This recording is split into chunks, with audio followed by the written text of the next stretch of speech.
We had them all the way, didn't we, Stars fans? Let me tell you, I was not prepared to pop a Frosty after 2 periods, but I'm proud to say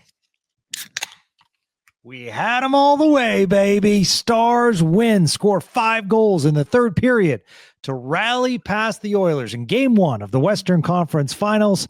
Hello, everyone. I'm Gavin Spittle of 105.3 The Fan. Thank you so much for listening and supporting Spits and Suds, your top Dallas Stars podcast in DFW. Let's get our sips in while we can. What an absolutely delicious and nutritious win tonight. The Stars become the first team in Stanley Cup playoff history to earn multiple wins in regulation after being down by 2+ goals in the third period during a postseason. You know I'm all about honesty. You know I just say what's on my mind. I had copious amounts of notes through 2 periods that I was telling our great producer, Gregory Finley.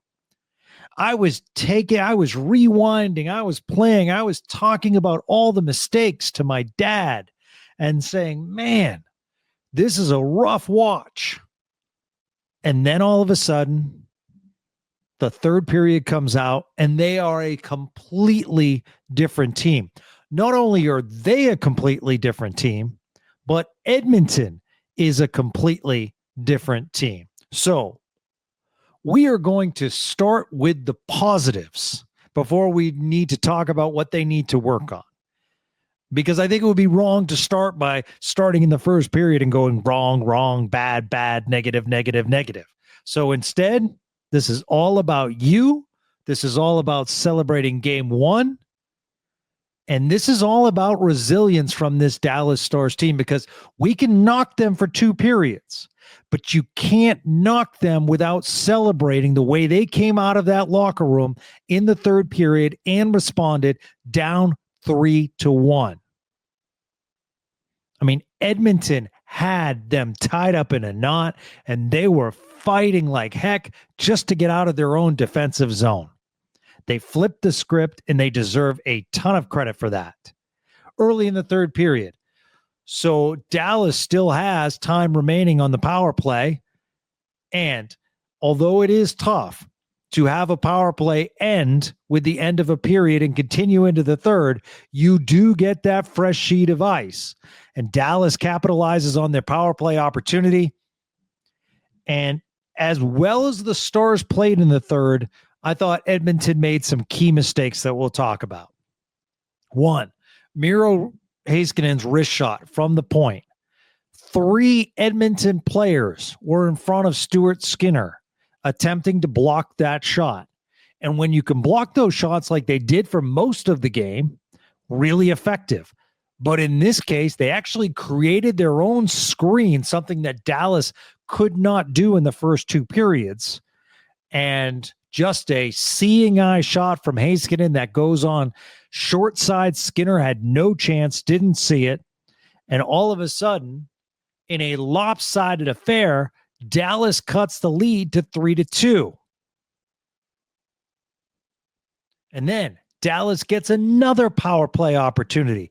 Corey Perry, massive mistake. High stick on Sam Steele in the offensive zone. You can't commit offensive penalties, specifically in the Western Conference Finals. We say that about the Stars all the time. But Corey Perry with a critical mistake. You have to be in control of your stick at all times. Dallas back on the power play. They cash in late.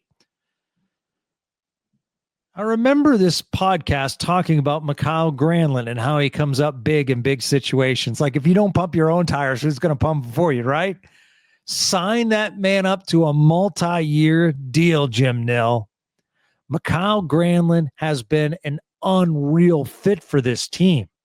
He roofs it and ties the game at 3. The barn is absolutely buzzing right now. I mean, that place was loud in the third period. And then Edmonton commits another penalty. And it's another high stick as Evander Kane gets his stick up into Matt Duchene's chin. Oilers thought Duchesne kind of sold that high stick. They were chirping at Duchesne, but the replay clearly showed that the stick was in the vicinity, whether it nicked him or not, which obviously it nicked him a little bit. If he sold it or not, the fact is that's a high stick. And the best way to clam up chirping is Matt Duchesne scoring. First shot in front of the net hits Rope Hintz. He's able to collect it. Second time, lift it in. 4-3 stars. Edmonton, at that point, some quality shots. Jake Ottinger comes up big.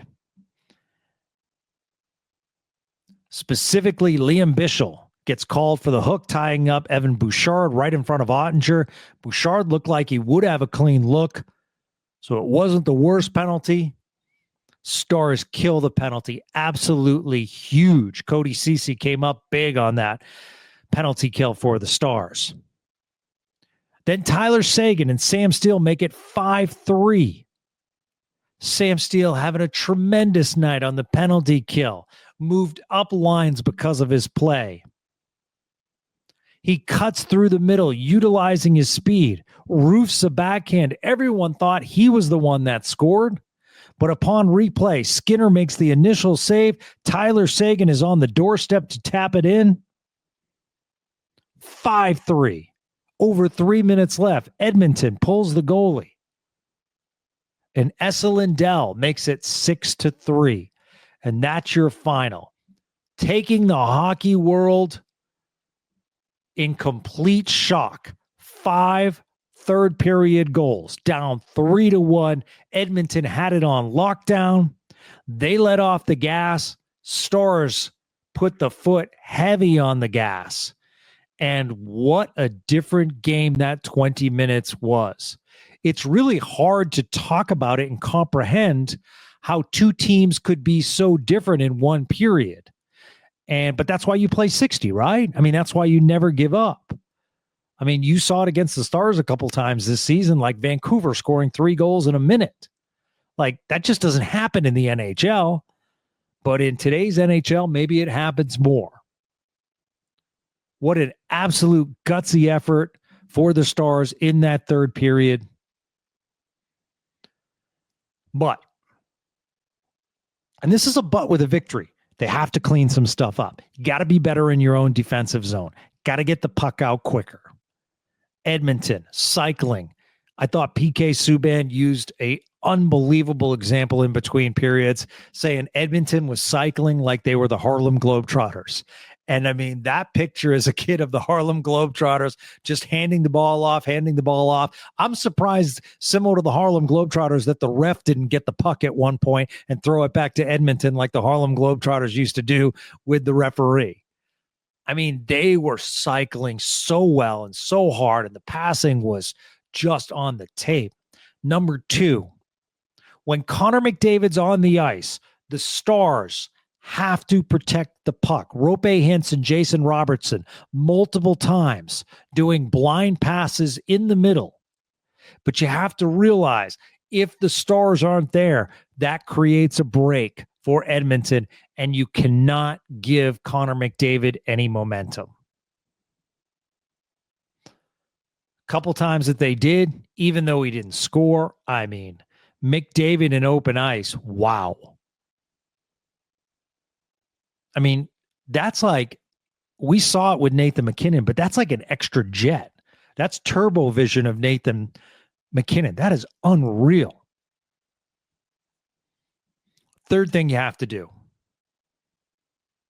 You cannot let the Oilers break away with the puck based on stick checks. Thought the Stars needed to be a little bit more physical. Remember, physicality does not need to be a hard check. But if you have Leon Draisaitl, and I know it's tough because it's Leon Draisaitl, he's big, he's fast, and he's great with the puck. But a little bit of a body on him can make a big difference. If the stick doesn't get in there, that's going to free Leon Draisaitl up. And you just can't do that. And that's what happened on that Evan Bouchard goal. So the Stars need to be better in the corners. I thought Edmonton did a much better job in the corners. But it's a win, and that's what matters. And they know they have a lot more to do and get better. And the highlights and everyone will be talking about will be the 5 goals. But we need to talk about the goaltender, Jake Ottinger, putting in another strong performance. I mean, that first period, I felt as though Edmonton could have had 3 or 4 on the board. Heck of a job by Jake Ottinger. Thought he saw the puck well all night long. You look at the Edmonton goals and how they were scored. Ottinger really didn't have much of a chance on them. Just thought he played well all night long. I mean, the Draisaitl goal, he frees himself up. Beautiful, beautiful shot. High far side. Nugent Hopkins, another great shot. Power play goal. Bouchard left alone. That went far side high. So the 3 goals that were scored were terrific shots, and they were clean looks. You guys saw point number 4 that the Stars have to do that they did in the third period. And the crowd was into it, and that was amazing. You have to put traffic in front of Stuart Skinner. Why did the Stars only score 1 goal? Because Skinner got so many clean looks, and if you give a goalie clean looks, most of the time they're going to save it. It's like if you throw in baseball like a 99 or 100 mile per hour fastball, sure, you're going to blow it by him. But if that's all you have, then the majority of the time, the batters are going to catch up and they're going to hit you really hard. And that's why pitchers have off-speed pitchers, slider, or some other pitch. So if you're the Stars and you're shooting from the outside and you're giving Stuart Skinner clean looks, he's going to save it the majority of times. I mean, he's in the NHL for a reason. He shut out Vegas for 2 straight games for a reason.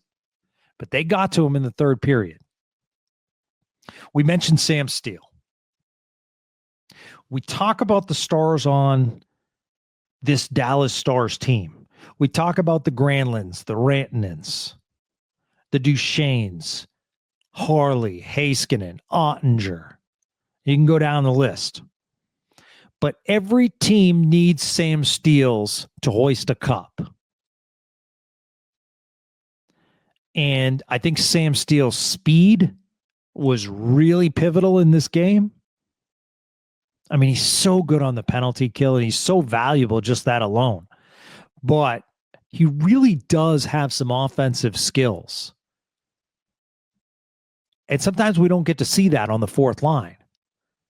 But I thought Pete DeBoer did a real good job changing up the lines in that third period because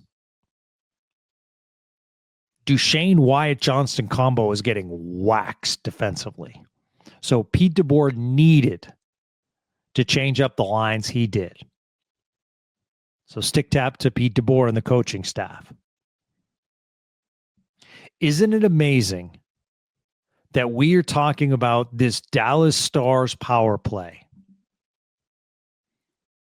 And the fact that tonight it won you the game going 3 of 4, a 75% clip. And we wanted to get rid of Steve Spott, the assistant coach for the Dallas Stars. And we thought Pete DeBoer wouldn't make any changes, and that frustrated us. And it was frustrating watching this Dallas Stars penalty power play and how ineffective it was. Well, in comes Granlund, in comes Mikko Rantanen. And how good has this power play been in this playoffs? Unbelievable. So maybe it was the players rather than the system. But stick tap to Steve Spott, stick tap to this Dallas Stars team. And pretty interesting that this power play last year was so ineffective. Dallas 0 for 14 in the Western Conference Finals against these Oilers last year. 0 for 14, and they net 3 tonight. Now, also important to point out prior to this game, Vegas and the LA Kings, 33% power play success rate. So if there is a way to crack this Edmonton code, it has been evident the first 2 rounds, and in that third period, the Stars went on some power plays. And I think that's Edmonton's biggest mistake, because when you're killing as many penalties as you have to, like Edmonton did consecutively, that doesn't allow you to get your lines going. It just switches things up. It kills momentum. You're fighting to get it out of your zone, which Edmonton didn't do all game. So it just totally flipped the script. All right, let's get to your tweets. Chucky10 says, I'm wondering if they're treating these first 2 periods to just feel out their opponents like boxers do, then boom, late second period and third, they just kick it into another gear. You know, that's interesting, Chucky, because I did think of a boxing match, and I thought of it a little differently. I thought of a boxing match when the right-handed boxer comes out and all of a sudden switches to southpaw and totally throws you off. I felt as though Edmonton, for the first 2 periods, threw Dallas off their game. I mean, their passing wasn't crisp. They couldn't get any kind of odd man break going. The only breakout they had, Tyler Seguin scores on that breakaway. And let's mention Tyler Seguin for a second, because I think it's really important to point out how hard he fought to come back from injury this year. I mean, limited to the amount of games. He got off to a fast start this year, then got injured, and then came back and played in that last game against Nashville.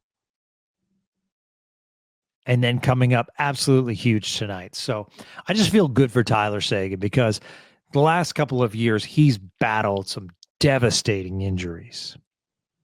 And for him to score 2 in the playoffs on the big stage, kudos to Tyler Seguin. And then once again, Mikhail Granlund.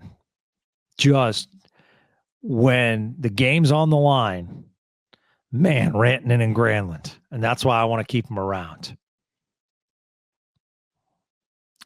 So I don't think it was like a feel out their opponents. I just feel as though Edmonton dominated in the first 2 periods. Chucky.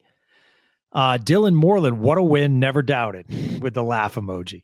Just like versus Colorado with McCarr McKinnon, Stars need to be better prepared for their post-power play. McDavid, Draisaitl, Bouchard shifts. Actually, Hyman was also on that shift.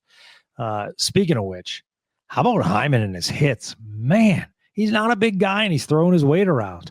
That's going to be an extension of the critical special teams battle in this series. Yeah, it is going to come down to special teams.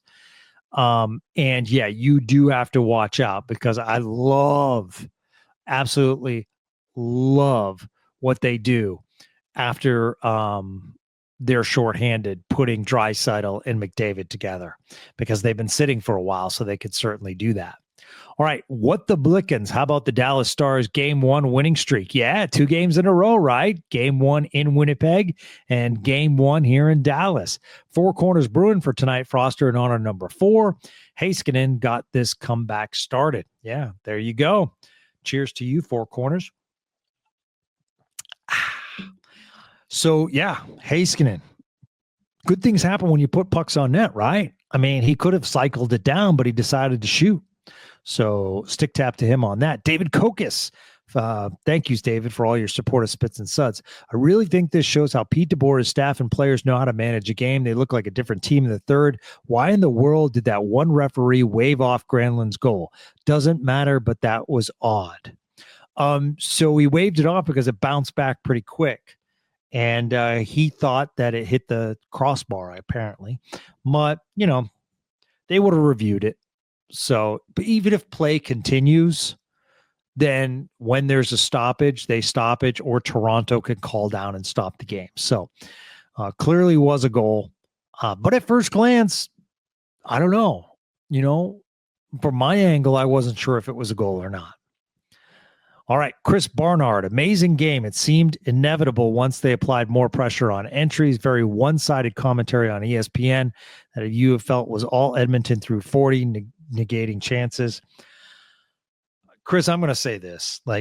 Listen, we're going to enjoy this win, and I'm just going to take my Stars homer glasses off. They should have been talking about Edmonton for a lot. Edmonton was the better team through 2.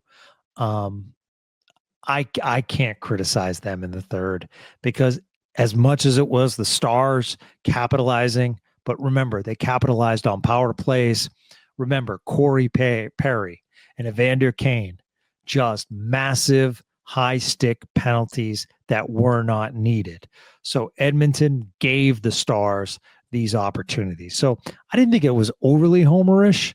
Love the scrum. Perfect game 2 setup. Do you keep Beck, who had a hand in it, or dress Blackwell? Well, you know my answer, my friend. I'm always going to want to dress Blackwell.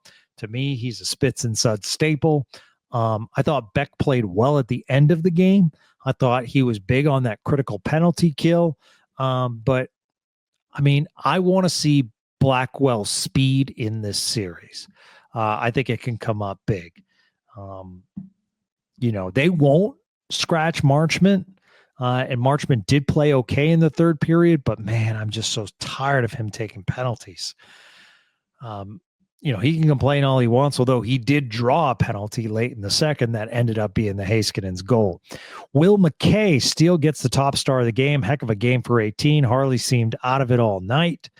I just think defensively, it's just so tough to handle the Oilers. Oilers won 2 out of 3 periods, but man, that third period was absolutely electric. Yeah. That's all it takes is 20 minutes, I guess. Christopher DeHardy hit a $5 parlay on the Stars and Pacers. Yes, what a comeback in the NBA tonight for the Indiana Pacers. Unfortunately, a comeback for the New York Yankees tonight against our Texas Rangers. So tonight was a good night. Drinking a Coke tonight to celebrate. What a comeback and keep up the pressure. Stick tap and congratulations to you, Christopher DeHardy, on hitting that power play.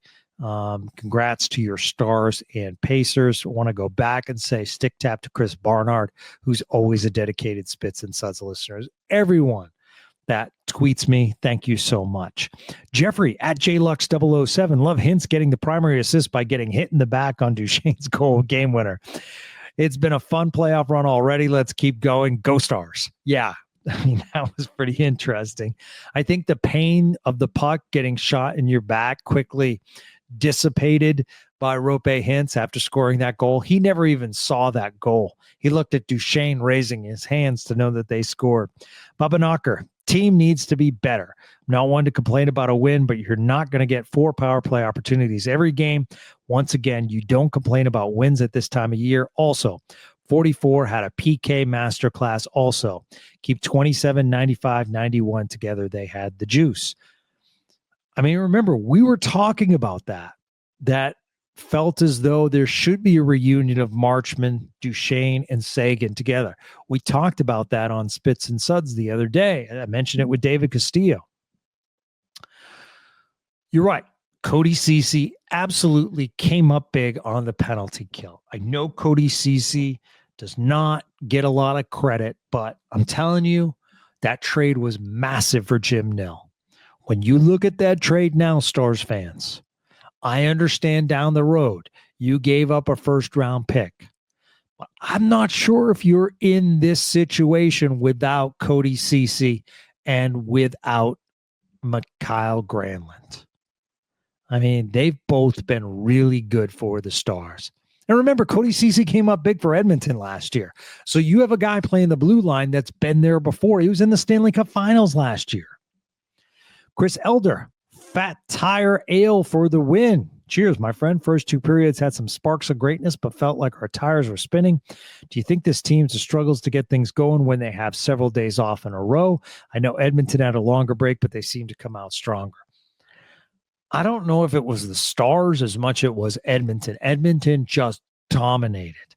And that's what scares me about game 2. Stars have to be better out of the gate.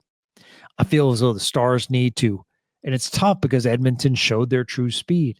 Stars have to be a little bit more physical. That forecheck paid dividends in the third period. They have to put pressure, but Edmonton did such a good job quickly getting it out of their zone. I mean, that's why the other thing that Edmonton did so well, they were so aggressive through 2 periods on that Stars power play. I mean, they were not only meeting the Stars at the blue line, they were coming out past the blue line. I counted at one point, they had 4 players out on the blue line at one point, and all the Stars could do is dump and chase. So for those non-dump and chase people, I challenge you to tell me how they could have got it in their zone otherwise, because Edmonton put up a wall. And so the Stars had to do that, and they won puck battles in the third period. And that's the thing about dump and chase. It's not a bad thing to do. Dump and chase isn't necessarily bad, but you have to win puck possession.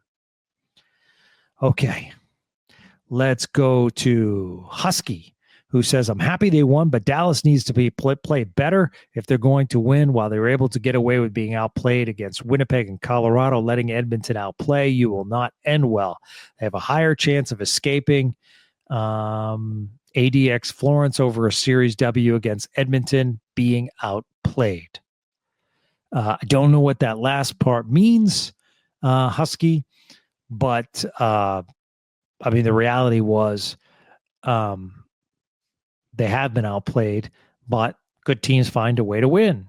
And let's say this, Edmonton was vastly outplayed in the third period.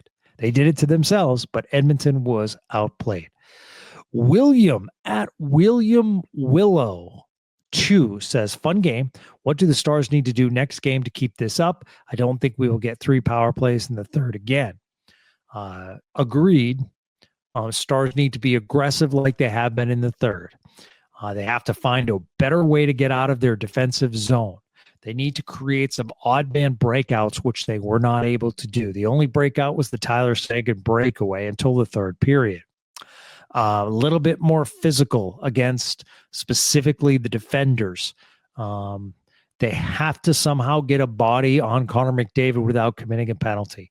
You cannot let Connor McDavid roll. That's what Florida did in the Stanley Cup playoffs. They got under McDavid's skin.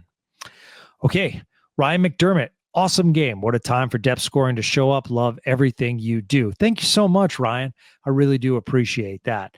If you look at situational scoring, you had Seguin scoring 2 goals. You had Heiskanen in the scoring column, with Marchman on an assist with that, with Mikhail Granlund scoring 2, Matt Duchene getting a big power play goal. On that Tyler Seguin goal, it's Sam Steele and Jason Robertson. So certainly players that you haven't really mentioned did get into the scoring category. So that's a good thing. All right, let me refresh my Twitter screen. And for those that are wondering, game 2 will be 7 o'clock Central in Dallas on Friday night. And then the series shifts to Edmonton, and that will be an afternoon till 2 o'clock on Sunday. Okay.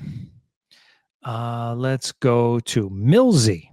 Watching on TV, he is drinking a 3 Wide Brewing Company Tropic Groove. It's a coconut IPA.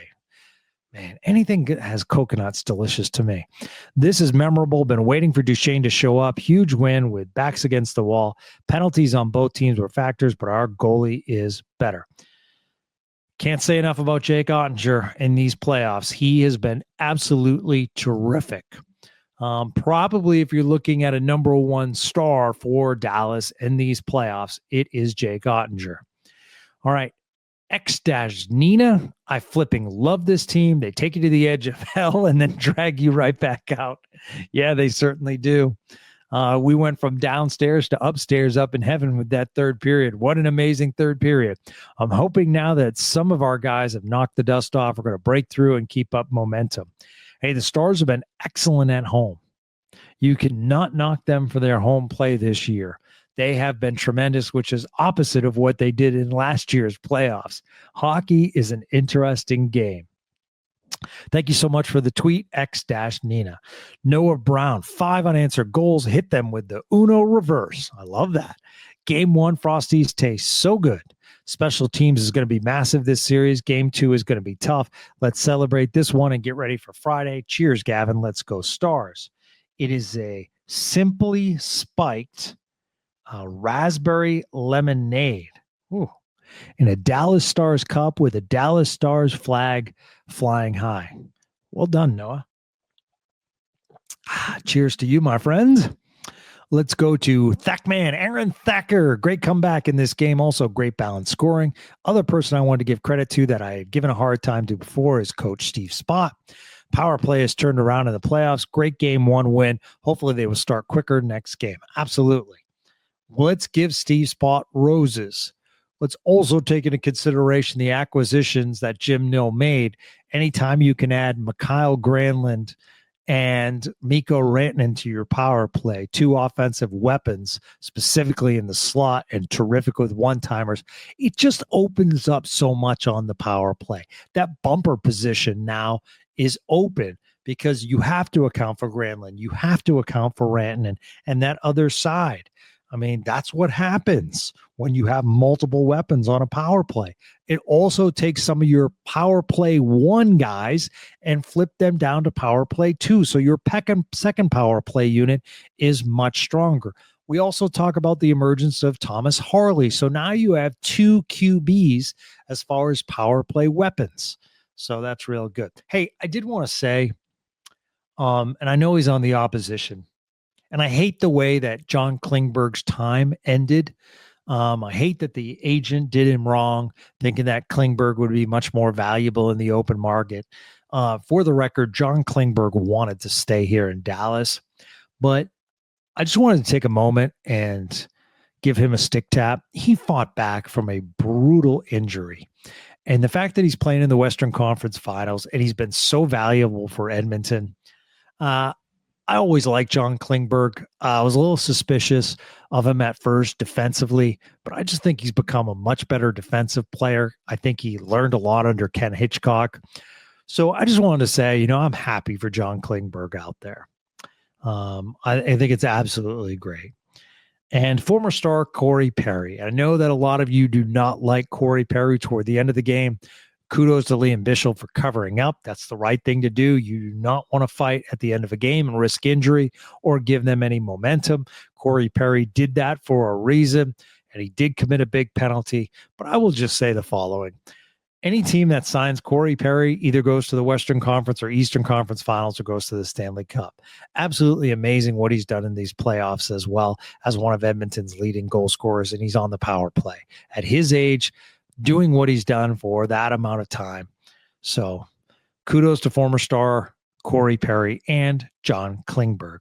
Michael says, speechless. My question is this: Skinner is streaky and Pickard is hurt. Does he feel the pressure? No, I just think that the Stars got to him in the third. I thought he looked really good.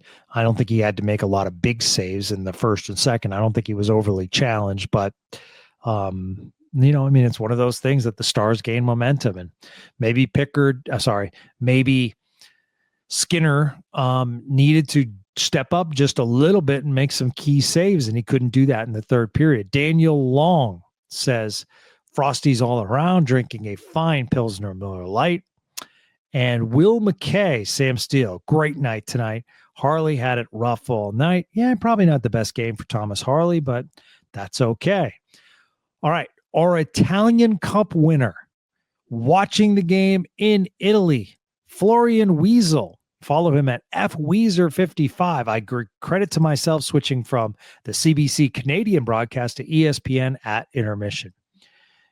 Absolutely. Anytime you change your cheese, so to speak, during a game and Dallas scores 5 unanswered goals, do us all a favor, okay? Florian, for instance, will not turn. See, Florian plays hockey. He gets it. Superstitions are real, folks. Florian will absolutely watch the ESPN broadcast. And if the Stars go down big, Guess what he's doing? He's switching back to CBC in Canada, right? Of course he is.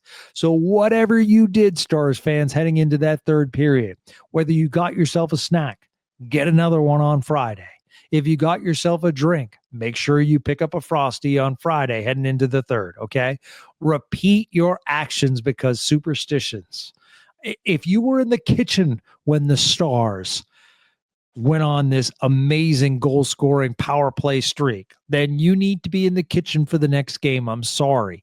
If you took a nap or fell asleep during the third period, you have to turn the television off in the third period on Friday, and you have to take a nap. I know it's tough, but just please try and take a nap. Okay.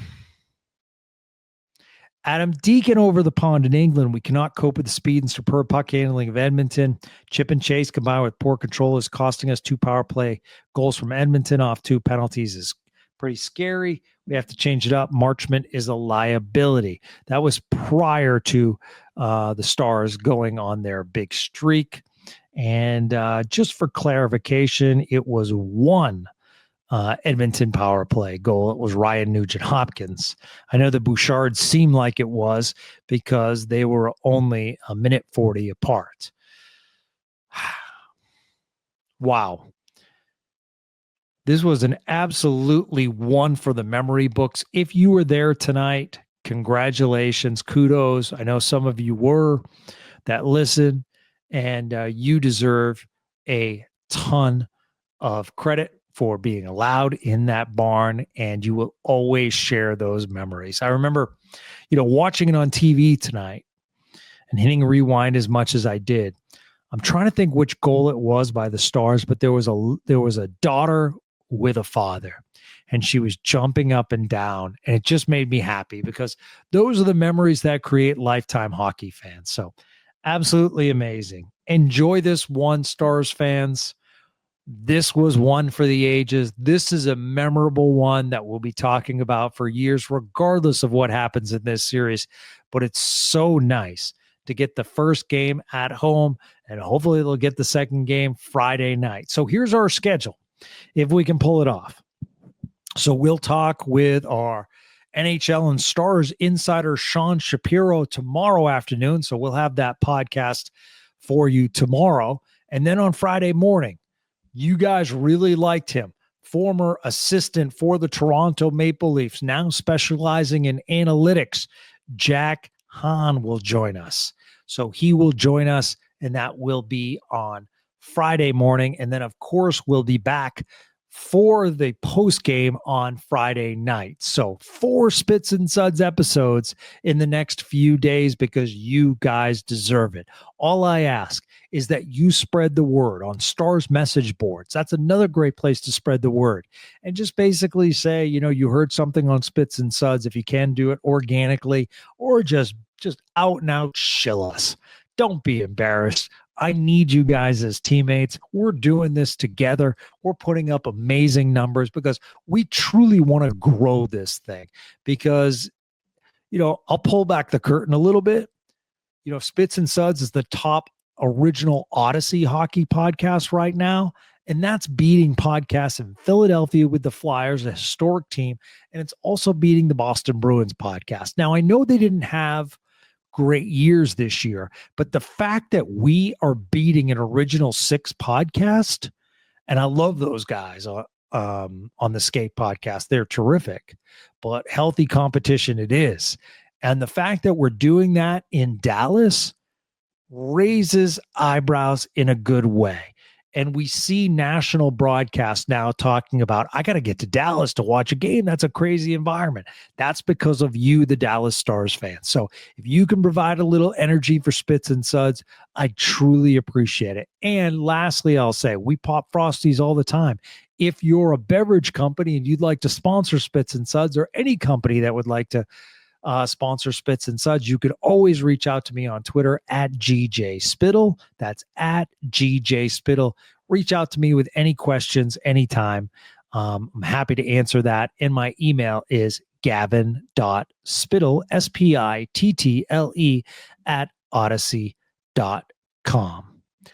So for the amazing producer, Gregory Finley, who puts up with me through all these late night podcasts and will put up with me for the next couple of days as we try to produce a lot of podcasts for you. I'm Gavin Spittle. Cheers to you guys. Enjoy your Frosties the next couple of days. You deserve it. Stars go up 1-0 in the Western Conference Finals. Isn't it an absolutely beautiful thing? I'm going to go finish my Frosty with a smile. Until next time, have a great day, everyone.